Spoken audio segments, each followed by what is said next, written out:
बोलता बोलता वेताळ मध्येच थांबला. त्याच वेळेस अद्वैत आणि योगी महेंद्रनाथ यांच्या भोवती एक निळे वलय निर्माण झालेले दिसले. योगी आणि अद्वैतने बघितले की वेताळाची नजर आता बदललेली होती. वेताळाची नजर अत्यंत क्रूर झालेली होती आणि त्याच वेळेस एक मोठा आवाज झाला, "चालता हो वेताळा, आत्ताच्या आत्ता." हा आवाज योगी महेंद्रनाथांनी ताबडतोब ओळखला. तो आवाज त्यांच्या गुरुचा होता. महेंद्रनाथांनी ओळखलं की स्वतः गोविंदनाथ आता इथे अदृश्य रूपात वावरत आहेत व त्यांनीच वेताळाला हाकलून दिले आहे. तेवढ्यात महेंद्रनाथांना गुरूंचा आवाज पुन्हा ऐकू आला. ते म्हणाले, "हे जे काय चालले आहे हे ताबडतोब बंद कर. महेंद्रा, मी तुला नंतर पुन्हा भेटेन." अद्वैतने बघितले की समोर जो पांढरा धुराचा लोट होता तो एकदम कमी कमी होत त्या खिडकीच्या फटीतून गायब झालेला होता. अर्थात वेताळ पळून गेला होता. स्वामी महेंद्रनाथांनी ओळखले, आपले गुरु आपल्यावर खूप चिडले आहेत. आपण वेताळाचे ध्यान करून खूप मोठी चूक केली आहे हे त्यांच्या आता लक्षात आले होते.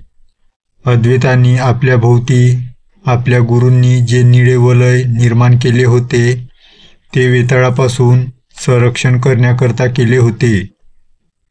आपल्या गुरूंचे आपल्यावर किती लक्ष आहे ह्याचा विचार करून त्यांच्या डोळ्यात पाणी तरळले.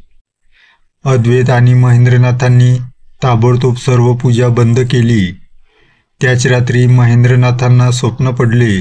गुरु गोविंदनाथ स्वप्नात आले. त्यांनी महेंद्रनाथांना सांगितले, "तू आज वेताळ ध्यान करून पहिली आणि शेवटची चूक केली आहेस. यानंतर पुन्हा मी तुला माफ करू शकणार नाही. काल तुम्हा दोघांचं वेताळापासून मी संरक्षण केलेलं आहे. आणि मला एक सांग, वेताळावर तू कधीपासून विश्वास ठेवायला लागलास?" हे सर्व ऐकताच महेंद्रनाथांनी मनोमन गुरुची माफी मागितली व ते त्यांना म्हणाले, "मला हडळीचा पूर्ण इतिहास जाणून घ्यायचा होता, म्हणून मी वेताळाला आव्हान केले होते." त्यावर गोविंदनाथ म्हणाले, "तुला जे आज वेताळाने सांगितले आहे त्यातला खूपसा भाग हा असत्य आहे, कारण वेताळ त्या हडळीचा सहाय्यक आहे हे लक्षात ठेव." त्याच वेताळाने सावकाराच्या वंशवळीच्या आणि त्याच्या वारसदारांची माहिती हडळीला आतापर्यंत दिलेली आहे. हे ऐकून महेंद्रनाथांना आपण किती मोठी चूक केली ते लक्षात आले व हडळीचे प्रकरण वाटतं तेवढं सोपं नाही व ह्या कामी आपल्या गुरूंनी आपल्याला मदत करावी अशी त्यांनी मनोमन प्रार्थना केली. तेव्हा गोविंदनाथ म्हणाले, "मी तिथल्या परिस्थितीवर सर्व लक्ष ठेवून आहे. योग्य वेळ आल्यानंतर तुला योग्य ते मार्गदर्शन मी करत राहीन. त्याची तू काळजी करू नकोस." एवढे बोलून ते अंतर्धान पावले. दुसऱ्या दिवशी मठामध्ये गोमूत्र आणून महेंद्रनाथ यांनी संपूर्ण मठ मंत्रोच्चार करत गोमूत्र शिंपटून शुद्ध करून घेतला. किरवली तसं अडवळणाचं गाव. जंगलातल्या मार्गाने गावात कोणीच ये जा करत नव्हते. जंगलाला वळसा घालून जो रस्ता होता तिथूनच सर्व ये जा असायची. गावातले लोक सगळे आपापल्या शेतीवरच अवलंबून असत. कधी कुणाचं तालुक्याला काम असेल तरच कुणी ये जा करीत. एरवी तसं शांत वाटणारं गाव त्या हडळीमुळे पुरतं हादरून गेलेलं होतं. त्या दिवशी सकाळीच एक टुरिस्ट गाडी गावात आलेली गावकऱ्यांनी बघितली. त्यात काही तरुण मुले किरवलीचे जंगल बघायला आली होती. गावकऱ्यांनी थोडी विचारपूस करून माहिती जाणून घेतली. जंगलाचे नाव ऐकताच त्यांनी त्या जंगलामध्ये बिलकुल जाऊ नका अशी माहिती दिली. त्यावर ते तरुणाचे टोळके खूप हसायला लागले आणि "तुम्ही आता कुठल्या काळात वावरत आहात" असं बोलून एकमेकांच्या हातावर टाळी देऊन त्यांनी गावकऱ्यांची चेष्टा केली. पंचांच्या कानावर ही बातमी गेली. गावचे पंच अण्णा देशमुख यांनी त्या पोरांना चावडीत बोलवून घेतले. व त्यांना सांगितले, तुम्ही आलाच आहात तर दुपारचे जेवून घ्या आणि इथून निघा, कारण त्या जंगलात एक हडळीचे वास्तव्य आहे आणि तिची नजर आतापर्यंत ज्यांच्यावर पडली तो परत जिवंत बघायला मिळाला नाही आणि ह्या उपर तुमची मर्जी, असं म्हणून आपल्या कामासाठी उठून गेले. योगी महेंद्रनाथांना एक प्रश्न सारखा सतावत होता, तो म्हणजे ती हडळ गावच्या मुळावर का उठली आहे. त्यांनी गावच्या सरपंचांना बोलवून पाठवलं. योगींनी बोलवले म्हटल्यावर पंच लगोलग आले. पंच म्हणाले, मला तितकीशी माहिती नाही, तरी पण आमच्या आजाकडून आम्हाला एक माहिती कळाली, ती म्हणजे सावकाराने एक सरला नावाची रखेल ठेवली होती व ह्या रखेलीला सावकाराच्या इस्टेटीसाठी त्याच्याशी लग्न करायचे होतं. पण एक दिवस ह्या सरलाने आपल्या नवऱ्याला मारून त्याचे मुंडकं सावकाराला दाखवायला आणलं आणि सावकाराला म्हणाली, मी आपल्या मार्गातील अडसर दूर केलंय, आता आपण लवकरात लवकर लग्न करू. सावकाराने ते बघितल्यावर तो उलट्या काळजाचा असून देखील त्या बाईच्या अवतारापुढे थरकापला. त्याने वेळ मारून खोटं सांगितलं की आपण 1-4 दिवसात मुहूर्त बघून लग्न करू. सावकाराला त्या रात्री झोप लागली नाही. स्वतःच्या नवऱ्याचे मुंडकं हातात धरून दारात उभारलेली सरला त्याला वारंवार दिसायला लागली. जी बाई स्वतःच्या नवऱ्याचे मुंडकं उडवायला मागं पुढं पाहत नाही, ती बाई उद्या इस्टेटीसाठी आपल्यासहित आपल्या खानदानालाही संपवू शकते. ह्या विचाराने सावकार वेडापिसा झाला. घरातल्या बायकांना लक्षात येत होतं की आयुष्यात पहिल्यांदा आपला नवरा कशाला तरी घाबरलाय. त्याने आपल्या बायकांना विश्वासात घेऊन सरलाला संपवायचा कट केला. त्या रात्री सरलाला त्याने वाड्यावरच बोलवले व रात्री तिला विष मिसळून काहीतरी खायला दिले. सरलाला विष शरीरात भिनायला लागलं. तसं सावकाराच्या कुटील डाव ध्यानात यायला लागला. पण आता सगळ्याच गोष्टीला वेळ झाला होता. ती जोरात खाली पडली. तिच्या तोंडाला फेस यायला लागला होता. ती हातपाय घासायला लागली आणि त्या अवस्थेतसुद्धा ती बडबडायला लागली, सावकारा, तुझी इस्टेट मला नाही तर कुणालाच नाही मिळणार आणि तू मला विष देऊन मारलास, पण मी तुझ्यासहित तुझ्या अख्ख्या खानदानाला एक दिवस संपवल्याशिवाय राहणार नाही. नंतर तिनेच हडळ बनवून एक एक करून सावकाराच्या घरातले बळी घेतले. पण असं म्हणतात की सरला मरायच्या अगोदर सावकाराच्या एका बायकोला त्याच दिवशी जुळे मुले झाले. पण कुणालाच न कळता सावकाराने तिचे एक बाळ दूरच्या कुठल्या तरी गावात सोडून दिले होते. त्यामुळे सावकाराचा पूर्ण निर्वंश झालेला नसेल. पण आता ह्या गोष्टीला पण 2 पिढ्या होऊन गेल्यात. दुसरी गोष्ट म्हणजे सावकाराचे खानदान संपल्यावर त्या हडळीचा बदला पूर्ण झाला असता. परंतु त्यानंतर 2 पिढ्या गेल्यावर मागच्या वर्षी आम्ही तो वाडा उघडला व गावकऱ्यांनी आपापल्या आबाआज्याची सावकाराकडे गहाण असलेली जमिनीची कागदपत्रे आपापल्या ताब्यात घेतली आणि ती नेमकी इतकी वर्षे गप्प बसलेली ती हडळ पुन्हा एकदा जागृत झाली असावी. कारण ती इस्टेट पुन्हा गावाला वाटली गेली की ज्या इस्टेटीसाठी ती हडळ तडफडत होती आणि त्यामुळे ती आता गावाच्या मुळावर उठली आहे. आणि गावाचा माळभाग जिथे आता जंगल झाले आहे तिथे पूर्वी सावकाराची जमीन होती. तशी सरकारी दप्तरी आमच्याकडे नोंद आहे. पंचांच्या बोलण्यातून महेंद्रनाथांना आता काही उलगडा होऊ लागला होता. तो म्हणजे जमिनीची कागदपत्रे मागील वर्षी गावकऱ्यांनी परत घेतली म्हणून हडळ गावाच्या मुळावर उठली आहे. दुसरी बाब म्हणजे सावकाराच्या 3ऱ्या पिढीतील वंशज कुणी शिल्लक आहे का आणि तो कोण आणि कुठे असू शकेल. एवढ्यात पंच उठले व म्हणाले, योगी, मी आता निघतो, मला जरा तालुक्याला पण काम आहे. असं म्हणून ते योगींच्या पाया पडून निघून गेले. किरवलीच्या जंगलात जाऊ नका म्हणून सांगून सुद्धा ते तरुण टोळकं गाववाल्यांचे ऐकायला तयार नव्हतं. त्यातली दोघं तर म्हणाले, मागच्या वर्षीच आमच्यातले काही जण हे जंगल बघायला येऊन गेले होते. त्यावेळेस त्यांना कोणी हडळ भेटली नाही. त्यावर गावकऱ्यांनी पुन्हा त्यांना सांगून बघितले, हे बघा, ही हडळ 1 वर्षापासून पुन्हा जागृत झालेली आहे. तिला गावावर सूड उगवायचे आहे. त्यामुळे तुम्हाला आता आम्ही निर्वाणी सांगतो, तिथे तुम्ही न गेलेलेच बरं. हे ऐकल्यानंतर ते टोळके परत आपल्या गाडीत बसले व गावच्या वेशीकडे जाऊन आम्ही महादेवाचे दर्शन घेऊन आमच्या मार्गाला निघून जातो असं गावकऱ्यांना सांगून निघाले.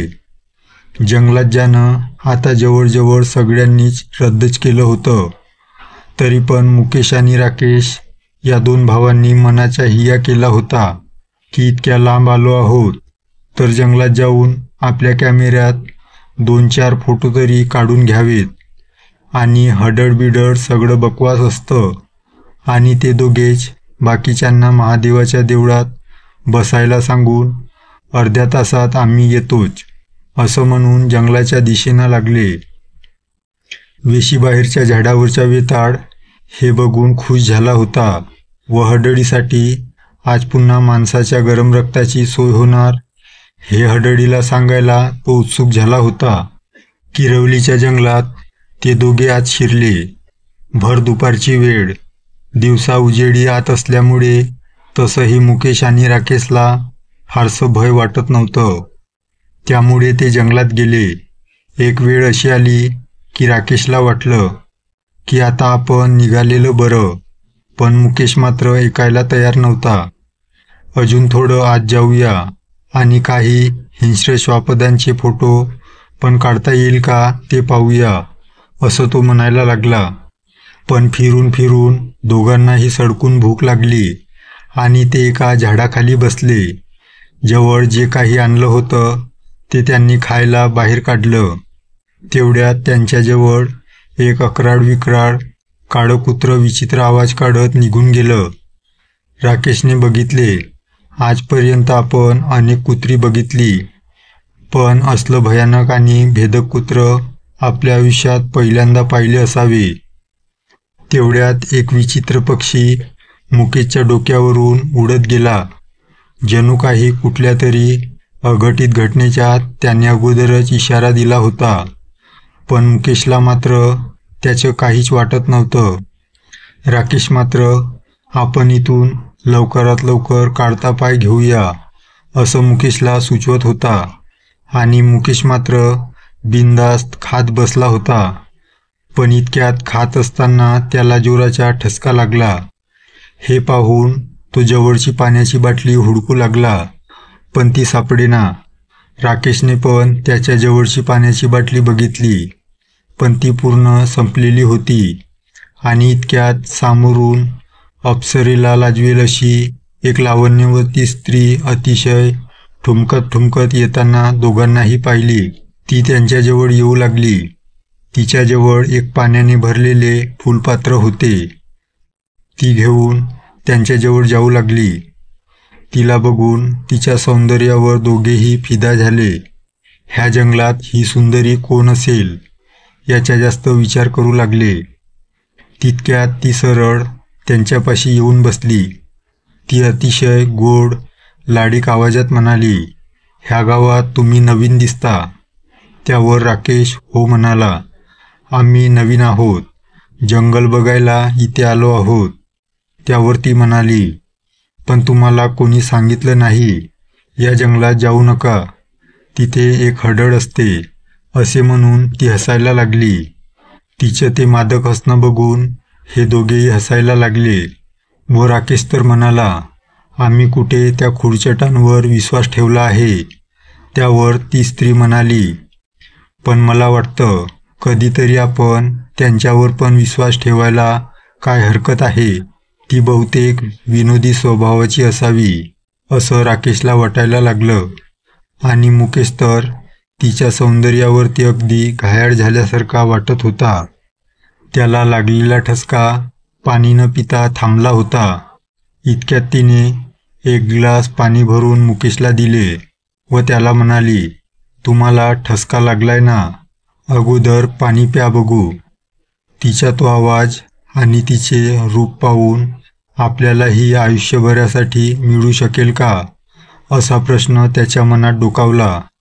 मुकेशने ते पाणी प्याले व तिला विचारले, तुम्ही कोण आणि तुम्ही ह्या जंगलात कशा?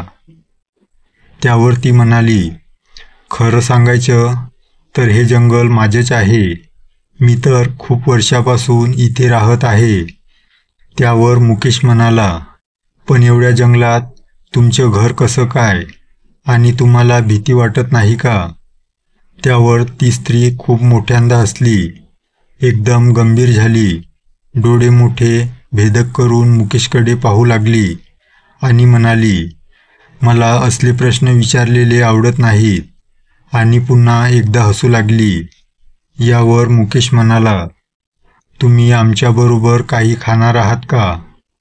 ती पुन्हा एकदा भेदक हसली आणि म्हणाली, तुम्ही जे खाता ते मला चालत नाही आणि मी जे खाते ते तुम्हाला चालणार नाही.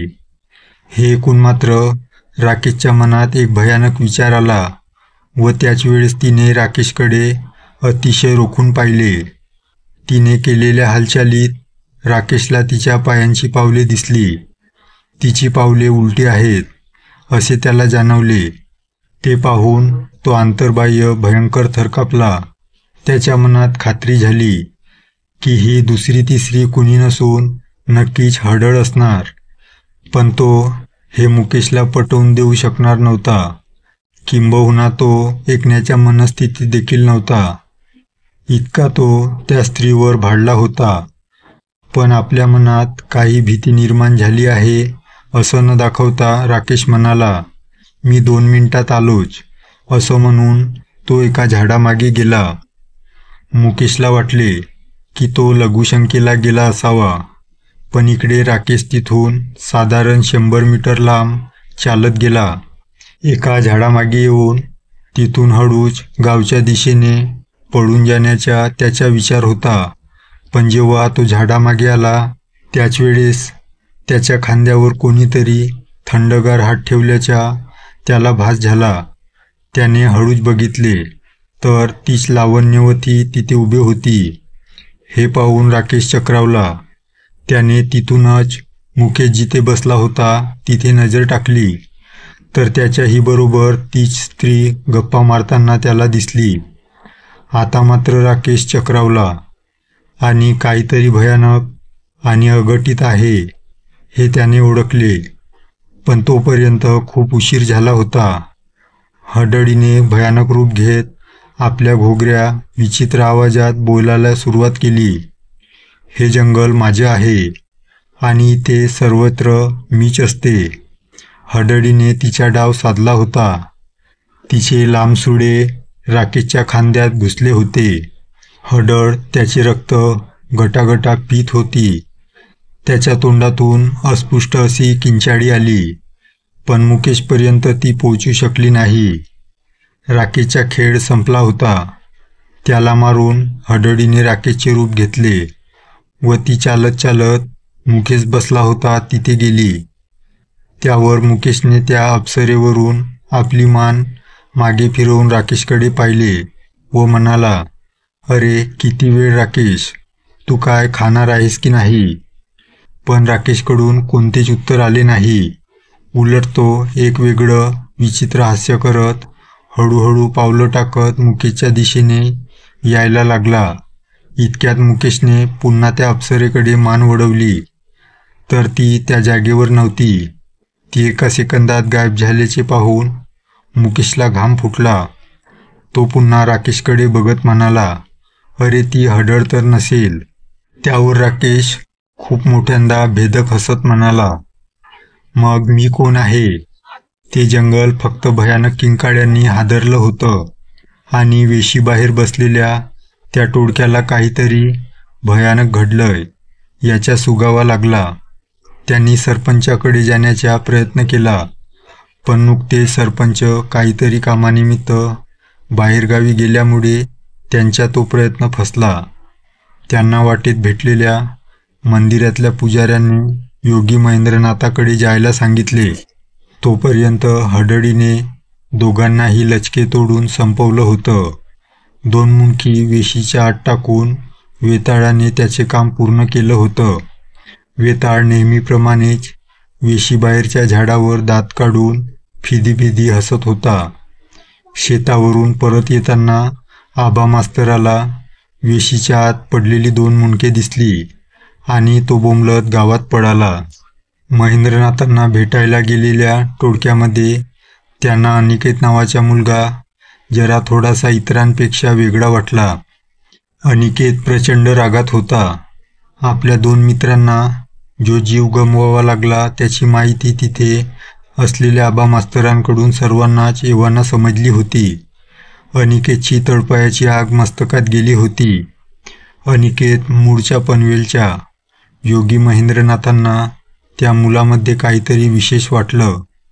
ते अनिकेतला आतल्या खोलीत घेऊन गेले आणि ते त्याला म्हणाले की मला तुझ्याशी जरा एकांतात बोलायचंय. अद्वैत आणि नंदनसुद्धा अवाक झाले, कारण आजतागायत महेंद्रनाथांनी फक्त अद्वैत किंवा नंदनला त्या दालनात नेऊन काही गंभीर चर्चा केल्या होत्या. बाहेरच्या इतर कोणालाही तिथे कधीच प्रवेश मिळाला नव्हता. पण आज ह्या मुलात महेंद्रनाथांनी असं काही विशेष बघितलं आहे की ते त्याला आत घेऊन गेले आहेत, याचा विचार ते करू लागले. आत आलेल्या अनिकेतला त्यांनी त्या दालनाचे दार लावून घ्यायला सांगितले. अनिकेतला पण आश्चर्य वाटलं की महेंद्रनाथ माझ्याशी असं काय गुप्तपणे बोलणार आहेत. महेंद्रनाथांनी प्रथम त्याला काही जुजबी प्रश्न विचारले, पण नंतर ते म्हणाले की तू इतर मुलांपेक्षा वेगळा आहेस.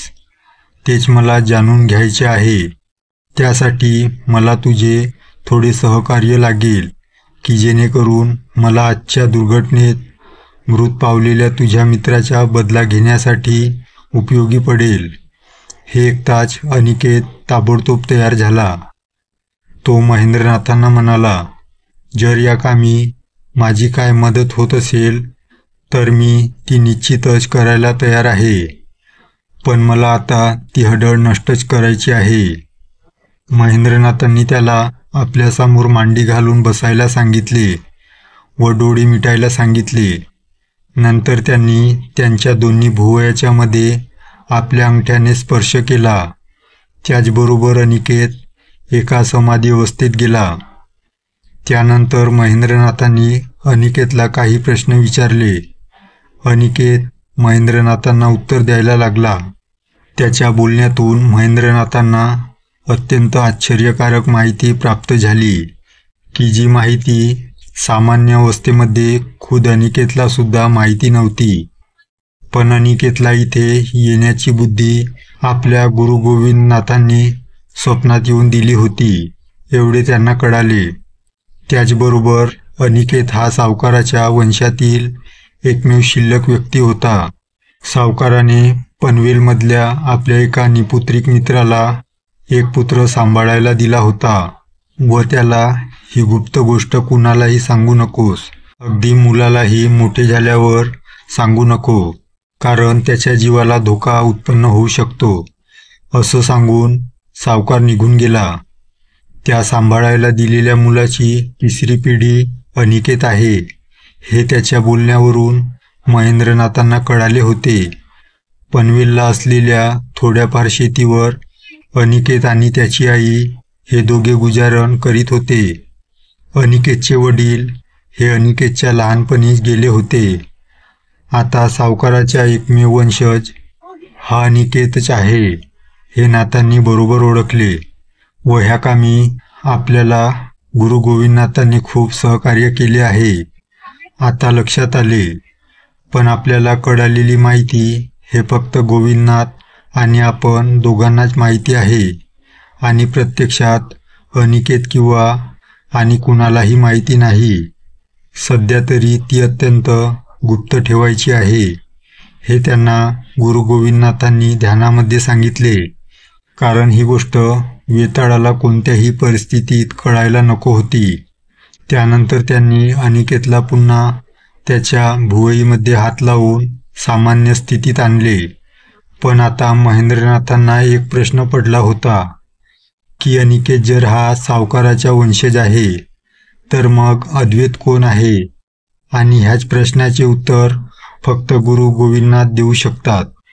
वेशीजवळच्या शेतामुळे आबा मास्तर नेहमी जीव मुठीत धरून राहत असे, पण जवळच असलेल्या महादेवाच्या मंदिरामुळे त्यांची भीती कमी होती.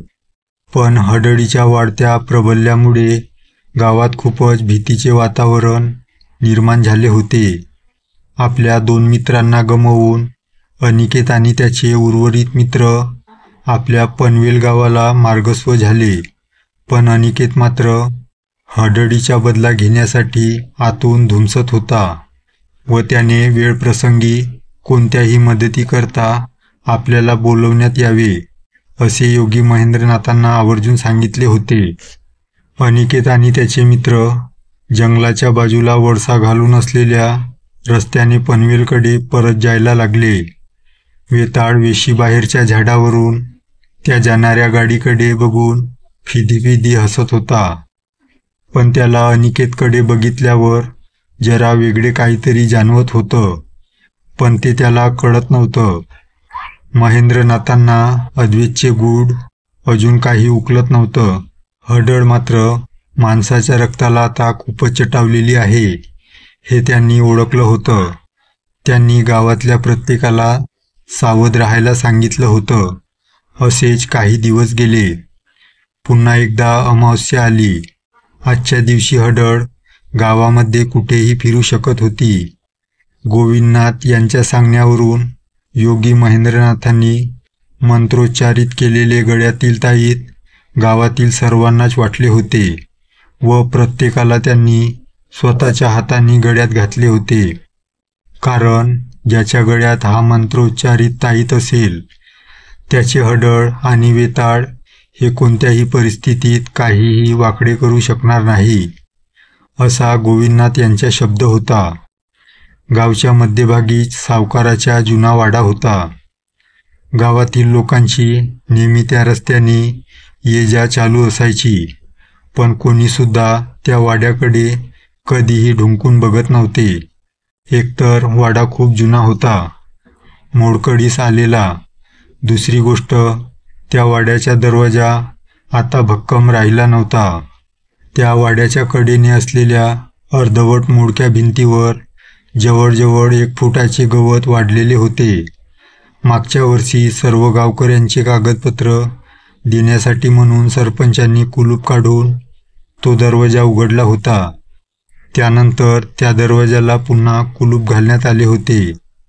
गावातली काही टारगट पोरं त्याच गल्लीत आज सकाळपासून विटीदांडू खेळत होती आणि एकाने मारलेली विटी नेमकी त्या दरवाजाच्या फटीत अडकून पडली.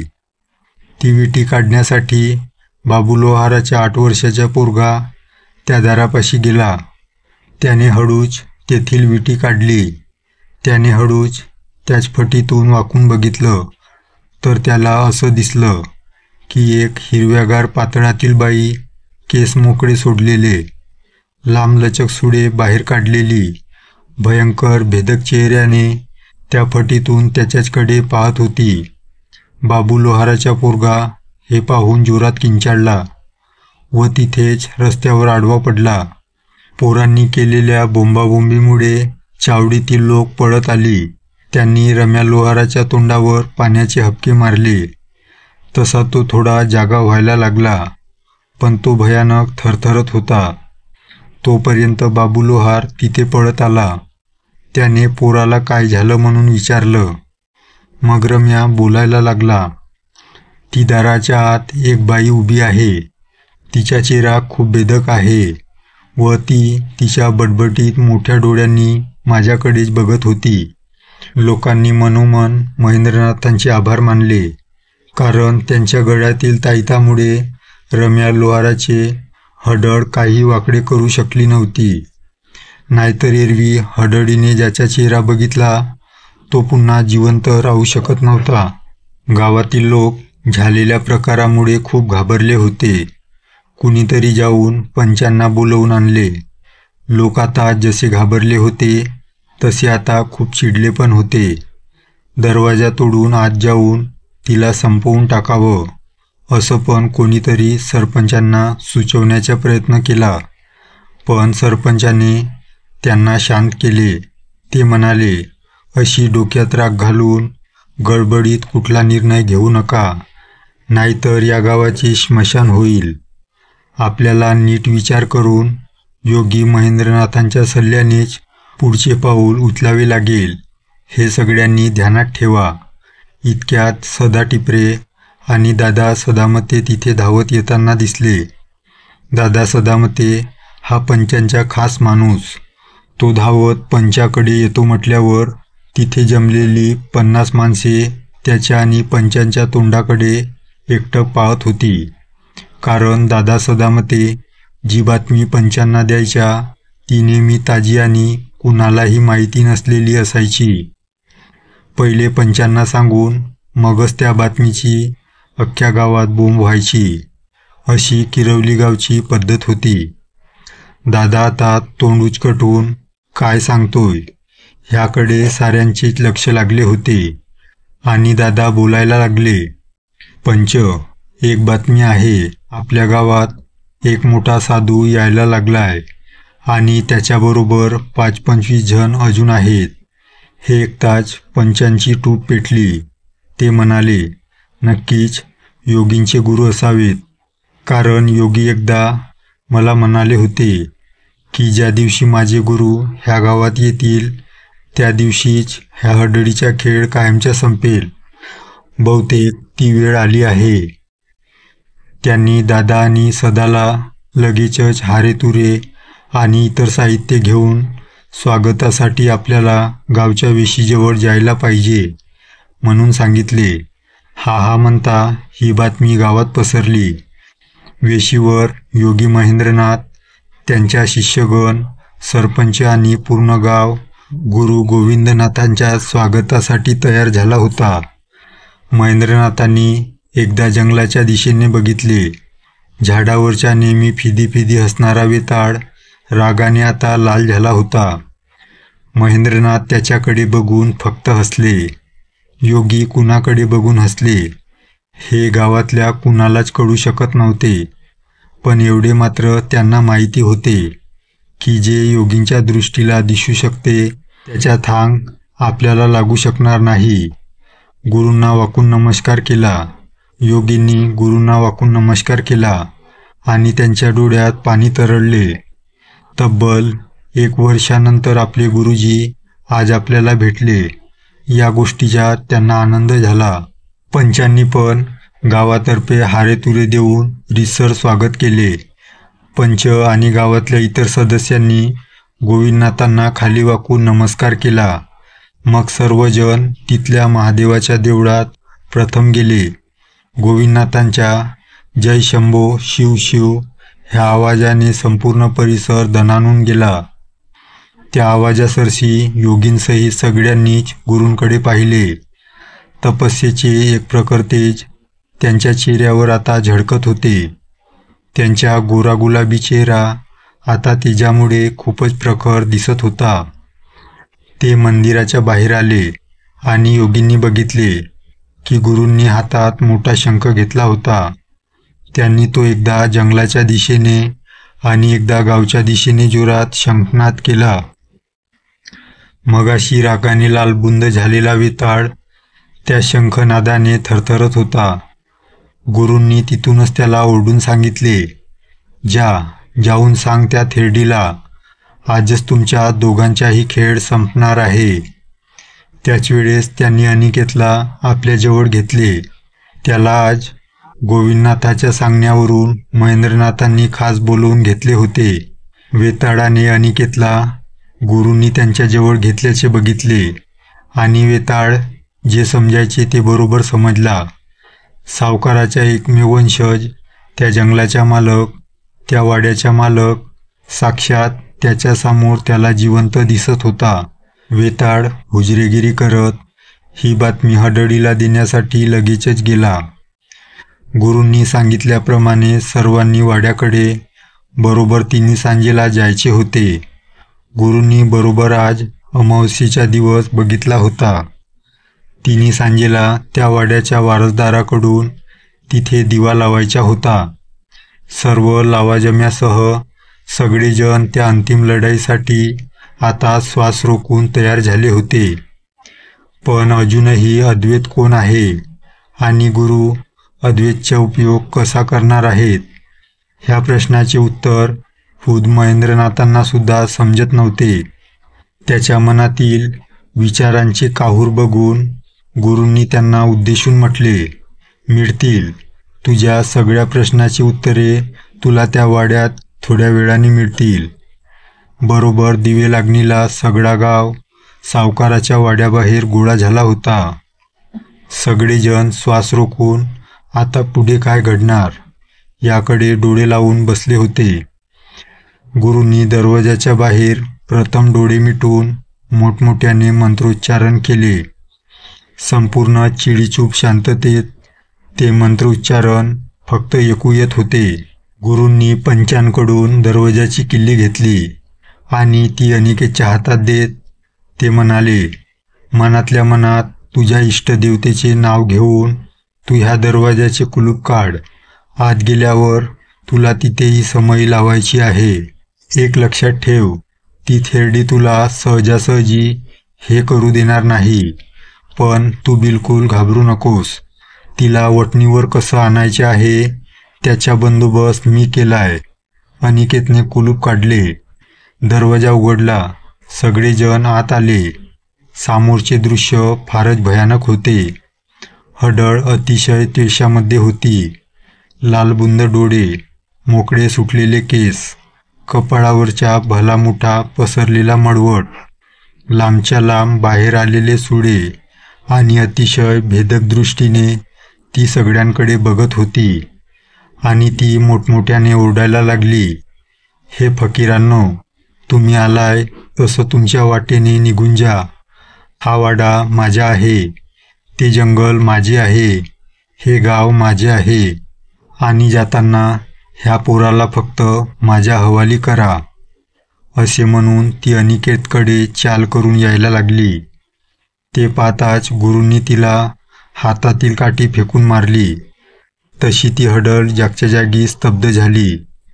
तिला आपली जागा सोडून पुढे येताच येईना. ती मोठमोठ्याने आपल्या भयानक आवाजात ओरडायला लागली. तिच्या आवाजात खूपच भीषणता होती. सगळे वातावरण जणू तिच्या आवाजाने थरथर कापत होते. हडळीने मग आपल्या जागेवरूनच हात मोठे करायला सुरुवात केली आणि अनिकेतला पकडले व त्याला आपल्या जवळ खेचले. तिने आता सुळे बाहेर काढले. तेवढ्यात गुरु ओरडले, तू आधी त्याला सोड, नाहीतर हा माझ्या हातून मरेल. असे म्हणून त्यांनी अद्वैतला आपल्या बगलेत घेतले आणि त्याच्या गळ्यावर सुरी धरली. हे पाहताच सगळ्यांचीच बोलती बंद झाली. योगींसहित सर्व गावकरी आवक झाले. हडळ मात्र मोठमोठ्याने भेदक हसत म्हणाली, तू त्याला मारले तर मला काय फरक पडणार आहे. हे ऐकताच गुरु म्हणाले, तू एक गोष्ट विसरलीस, त्याची तुला आठवण करून देतो. ती वेळ आता आली आहे. आम्हाला हा सावकाराच्या जसा शेवटचा वंश सापडला तसा हा तुझ्या स्वतःचा वंशज माझ्या ताब्यात आहे. हे ऐकताच त्या हडळीने अनिकेतला फेकून दिले व ती अद्वैतच्या दिशेने येण्याचा प्रयत्न करायला लागली. पण तिला गुरूंच्या मंत्रशक्तीमुळे जागचे हालता येत नव्हते. गुरु सांगू लागले, तू तुझ्या स्वार्थी दृष्ट आणि लोभापायी कित्येकांचे वाटोळे केलेस. पण लक्षात ठेव, आता ती वेळ तुझ्या स्वतःवर आली आहे. मास्तरांशी लग्न करण्याच्या अगोदर तुझे एकावर प्रेम होते, पण त्याच्या एका अपघातात अंत झाला. पण तुझ्या पोटात गर्भ वाढत होता. त्याला जन्म देऊन ते लहान बाळ तू स्वतःच्या स्वार्थाकरिता उकिरड्यावर फेकलेस. त्याचीच ही 3री पिढी आहे.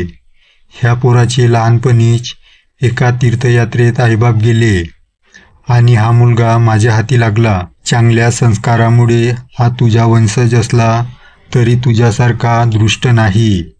तू मात्र स्वतःच्या सौंदर्याच्या जोरावर कित्येकांना बर्बाद केलेस, कित्येकांना मारलेस.